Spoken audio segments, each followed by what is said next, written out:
समय है कि प्रभु के वचन को पढ़ने के लिए निकालेंगे और मैं रिक्वेस्ट करूंगा मिसेस मैडम से, उर्मिला गिल से, कि वो सामने आए। आज का वचन उन्हीं के द्वारा है।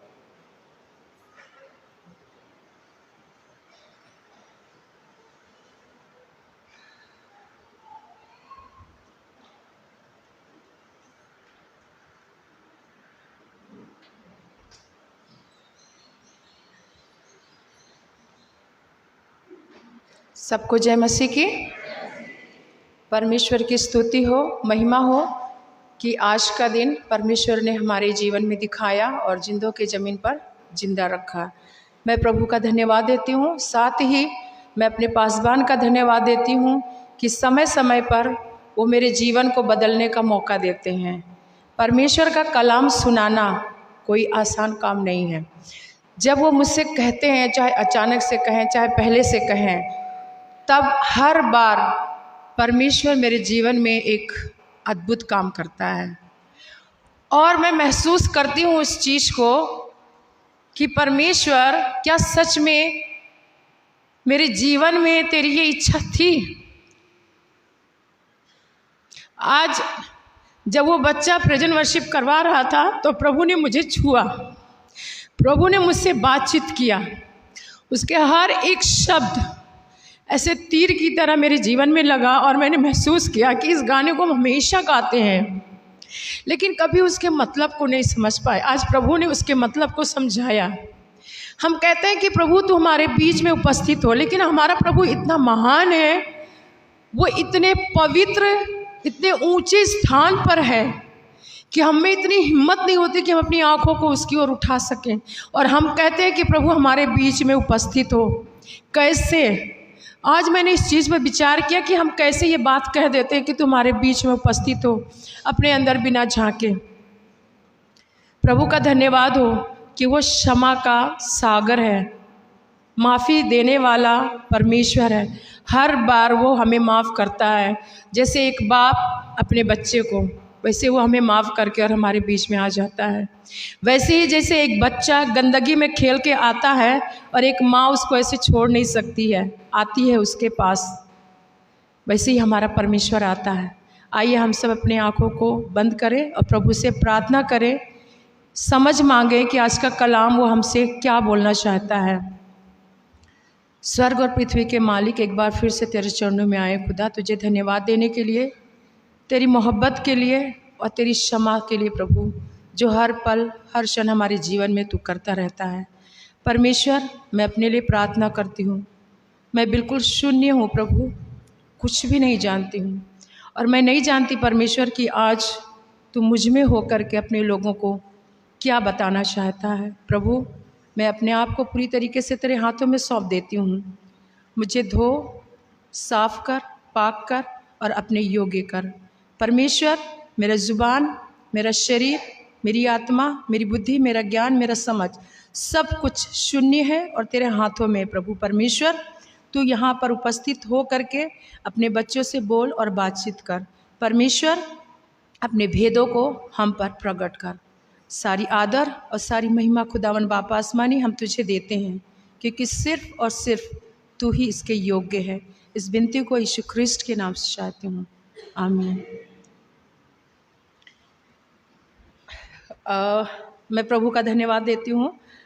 ये जो दानियल की पुस्तक है, मैंने जाने कितनी बार पढ़ा और हर बार मैंने इसको एक स्टोरी की तरह पढ़ा और मेरे ख्याल से शायद आप लोगों ने भी एक स्टोरी की तरह ही पढ़ा होगा कि हाँ, दानियल एक अच्छा व्यक्ति था और परमेश्वर के साथ रहता था, परमेश्वर की आत्मा उसमें रहती थी, परमेश्वर के द्वारा दिए गए सारे निर्देशन को दर्शन के द्वारा उसने उसको पूरा किया अपने टाइम पे। बस हम यही जानते थे। लेकिन एक गूढ़ बात जो आज मैंने जाना परमेश्वर के इस कलाम से, वो मैं आपको बताना चाहती हूँ। दानियल की पुस्तक और दानियल, ये प्रकाशित वाक्य जो हमारा है उसको और दानियल की पुस्तक को अगर हम ऐसे करके मिला दें, जोड़ दें, तो ये एक संपूर्ण पुस्तक बनती है।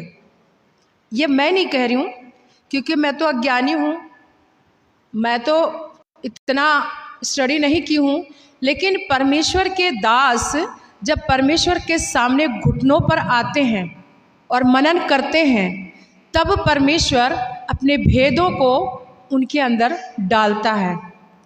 ज़रूरी नहीं है कि जब हम इस पुस्तक को या किसी भी चीज़ को पढ़ने के लिए बैठ जाएं तो तुरंत वो भेद या उसका जो निचोड़ है वो हमें मालूम हो जाए। जब तक कि हम किसी को जाने, उसके पास ना जाएं, उसके साथ संगति ना करें, उसको समय ना दें, हम उसके बारे में अच्छी तरीके से नहीं जान सकते। वैसे ही जब हम इस कलाम को लेकर के बैठते हैं दुआ और प्रार्थना के द्वारा, तब पवित्र आत्मा हमारी अगुवाई करता है कि हम उसको अच्छी तरीके से समझ सकें। तो एक परमेश्वर के दास ने इस चीज़ को उजागर किया कि जैसे प्रकाशित वाक्य है, दानियल की पुस्तक को 2 भागों में बांटा गया है, 1 से लेकर के 6 आयत तक। उसमें जो है दानियल की हिस्ट्री, उसका लाइफ स्टाइल, उसके जीवन में परमेश्वर ने क्या क्या किया, उसने क्या किया, परमेश्वर के वचनों को सुन करके क्या अपने जीवन से साबित किया।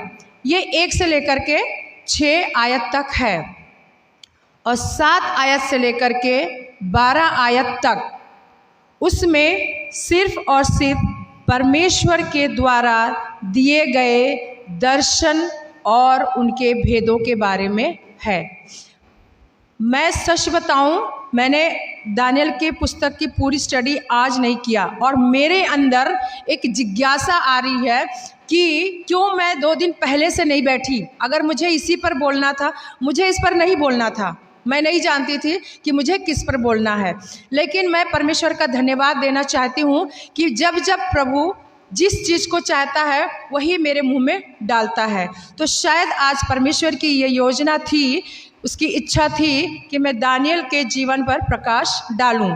तो मैं देखती हूँ कि दानियल का जो 1 से लेकर के 6 आयत तक, उसमें जो मैंने मनन किया वो ये था कि दानियल का जीवन जो था एक पवित्रता का जीवन था, प्रार्थना का जीवन था, डिसिप्लिन का जीवन था, दूसरों के प्रति घुटनों पे आ करके गिड़गिड़ा करके प्रार्थना का जीवन था और अपने परमेश्वर पर संपूर्ण तरीके से विश्वास का जीवन था। ये मैंने मनन किया। अगर हम देखते हैं कि जब राजा नबूकदनेस्सर ने अपने खोजी को या अपने प्रधान को ये बात कहा कि कुछ पुरुषों को चुन लो ताकि और उनको कुछ समय तक राज दरबार में रखो और उन्हें वो भोजन दो, वो खाना पीना दो, वो मदिरा दो जो मेरे टेबल पर से मैं खाता हूँ, और उन्हें तैयार करो ताकि वो 24 घंटा मेरे भवन में, मेरे राज दरबार में रहें और उन्हें हर तरीके का ज्ञान, बुद्धि और हर चीज़ का, जैसे ज्योतिषी का, इन सब चीज़ों में उनको परिपूर्ण करो और उन्हें चुन लो। और उसमें जब परमेश्वर की कृपा दानियल पर थी और दानियल के 4 और लोग थे उन पर थी, तो वो 4 भी उसमें चुने गए। और जब वो चुने गए और वो खोजी के सामने या प्रधान के सामने लाए गए, तब जो कुछ भी नियम कानून राजा ने दिया था उस प्रधान ने उनसे कहा, लेकिन दानियल ने क्या कहा, साफ साफ मना कर दिया कि जो भी राजा के भोजन और मदिरा और जो कुछ भी खान पीन का चीज़ है हम उसे खाना नहीं चाहते हैं, हम साग पात और सादा पानी ही पीना चाहते हैं। इस चीज़ को ये दर्शाता है कि दानियल के अंदर कितना सेल्फ कंट्रोल पावर थी। मैं और आप होते तो इस चीज़ को घमंड का कारण समझते कि वाओ, हमारे जीवन में ये मौका मिला है कि हम राजा के मेज का खाना खाएं। कौन नहीं चाहता है कि राज दरबार का शाही भोजन खाएं, लेकिन दानियल ने कहा नहीं, क्योंकि वो जानता था कि राजा के मेज पे जो भोजन आता है वो पवित्र नहीं है। और बहुत बार कुछ भोजन ऐसे भी होते हैं जो हमें हमारे परमेश्वर से अलग कर देते हैं, क्योंकि वो अशुद्ध होता है। जब परमेश्वर की आत्मा हमारे अंदर होती है तब परमेश्वर हमें उस चीज़ को ज़रूर दिखाता है कि ये चीज़ हमारे लिए अच्छा है या नहीं है। इस तरह से हम देखते हैं कि दानियल अपने जीवन पर, अपनी इच्छाओं पर किस तरह से कंट्रोल करके रखा और उस चीज़ को उसने ठुकराया और उससे कहा कि 10 दिन की मोहलत दे करके देख, अगर हमारे चेहरे पे कुछ भी ऐसा दिखता है कि हम राजा के सामने खड़े होने के लायक नहीं हैं, तब तू अपनी इच्छा के अनुसार करना। लेकिन क्योंकि परमेश्वर की आत्मा उस पर थी, 10 दिन में लिखा हुआ है कि दानियल और उसके लोगों का चेहरा ऐसा चमक था, ऐसी खूबसूरती थी कि उन बाकी लोगों में नहीं थी। दूसरा हम देखते हैं कि दानियल के अंदर फास्टिंग का एक बहुत अच्छा जज्बा था। वो समय समय पर फास्टिंग प्रेयर करता था, घुटनों पे आ करके फास्टिंग प्रेयर करता था और बहुत सारी चीज़ों को वो छोड़ देता था। उसका ध्यान सिर्फ खाने और पीने पर नहीं था, उसका ध्यान परमेश्वर की ओर था। तीसरा हम देखते हैं कि अपने हृदय को उसने नम्र करके रखा। जब जब वो परमेश्वर के सामने जाता था तब तब अपने आप को घुटनों पे लाता था और नम्रता के साथ परमेश्वर के सामने पेश होता था और हमेशा उससे कहता था, परमेश्वर तू क्षमा का सागर है, तू दया का खान है, तू दया कर अपने लोगों पर। जो इज़राइली लोग थे, जो यहूदी लोग थे, उसमें जो बंधुआई में चले गए थे और वहाँ से ये दानियल और उसके लोग नबूकदनेस्सर के उसमें आए थे, बंदी बन के आए थे, तो वो इस चीज़ को, इस दुख को समझता था, इसीलिए वो हमेशा दुआ करता था। और एक चीज़ और थी कि वो हमेशा यरूशलेम का जो मंदिर था, जो बिल्कुल ख़राब हो चुका था, उसकी ओर मुँह करके प्रार्थना करता था, क्योंकि वो जानता था कि जब दाऊद और सुलेमान ने इस मंदिर की योजना दाऊद ने बनाई और कंप्लीट सुलेमान ने किया, और सुलेमान जब मरते समय ये बात कहा था कि इस मंदिर की ओर, इस दीवार की ओर जितने लोग अपनी आँखों को उठा करके, अपने हाथों को उठा करके प्रार्थना करें, तब तेरी नज़रें उनकी प्रार्थना की ओर, तेरे कान उनकी दुआ की ओर हमेशा लगी रहें। और उस चीज़ को दानियल ने पूरा किया। लिखा हुआ है कि वो अपनी ऊपरी कोठरी पे जाता था, वो कभी भी नीचे नहीं जाता था। परमेश्वर का कलाम हर जगह ये कहता है कि नीचे नहीं, ऊपर की ओर देखो, क्योंकि हमारा पिता कहाँ है? ऊपर है। भजन संहिता 121 में लिखा है, मैं अपनी आंखें पर्वतों की ओर लगाऊंगा। पर्वतों की ओर, ऊंचे ऊंचे पहाड़ किसको दर्शाता है? परमेश्वर के वास स्थान को दर्शाता है। तो ये अपनी कोठरी के ऊपरी कोठरी में जा करके और खिड़की खोल करके और अपने नियत समय से 3 बार प्रार्थना करता था, जबकि दानियल एक गवर्नमेंट सर्वेंट था। वो 24 घंटे के लिए राजा के सामने हाजिर हुआ करता था। फिर भी जो उसने अपने परमेश्वर के साथ वाचा बांधा था कि मैं दिन के 3 बार प्रार्थना करूंगा, उसने उस समय को निकाला और परमेश्वर के सामने घुटने टेक करके प्रार्थना किया करता था।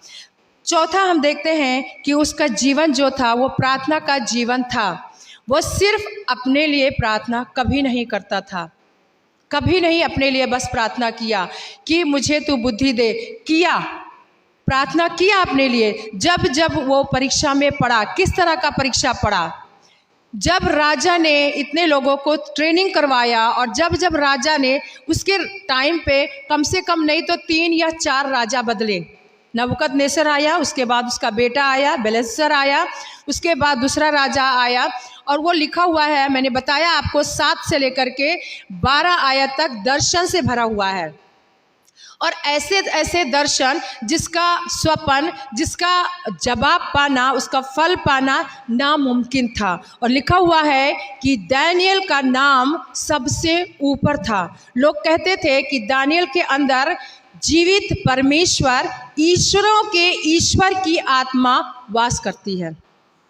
जो कि वो दानियल है, वो यहूदी बंधुआ से आया है और वो परमेश्वर की आत्मा से, उसकी ज्ञान से, उसकी समझ से परिपूर्ण रहता है। इसलिए वो अपनी बुद्धि और अपने ज्ञान के द्वारा हमारे दर्शन और स्वप्न का फल बता सकता है। तो इसका मतलब ये हुआ कि वो अपने लिए भी प्रार्थना करता था, तभी तो इज़राइल और जो इसमें अगर आप देखेंगे तो बहुत सारे ऐसे दूत हैं जो तुरंत आकर के उसको ये बात बताते हैं। आज घर जा कर के आप आज से दानियल की पुस्तक सवेरे 1 पढ़िए और शाम को प्रकाशित वाक्य 1 पढ़िए। मैं भी ऐसा करूंगी, तब आप उस चीज़ को कंपेयर कर पाएंगे। शुरू में दानियल का जीवन ऐसा ही है। अगर हम प्रकाशित वाक्य में देखते हैं तो यूहन्ना जो यीशु मसीह का चेला था, वो यीशु के साथ अपने जीवन को बिताया था। उसने यीशु को बड़ी नज़दीकी से देखा था, क्योंकि यीशु का वो चचेरा भाई था और सबसे ज़्यादा प्यार भी यीशु 12 चेलों में से यूहन्ना को ही करते थे। अपनी छाती पर सर रखने का अधिकार सिर्फ और सिर्फ यूहन्ना को दिया था और वो उससे बहुत प्यार करते थे। और तीसरे कलमे में यीशु मसीह ने क्या किया था, यूहन्ना को यीशु की माँ दे दिया था और यीशु की माँ को यूहन्ना को पुत्र कह के दे दिया था, क्योंकि यूहन्ना के पास माँ नहीं थी और मरियम के पास बेटा नहीं था। तो उन दोनों को क्या किया था, यीशु मसीह ने संपूर्ण किया था। तो ये यूहन्ना, मेरा कहने का मतलब है कि ये यूहन्ना बहुत अच्छी तरीके से यीशु को जानता था।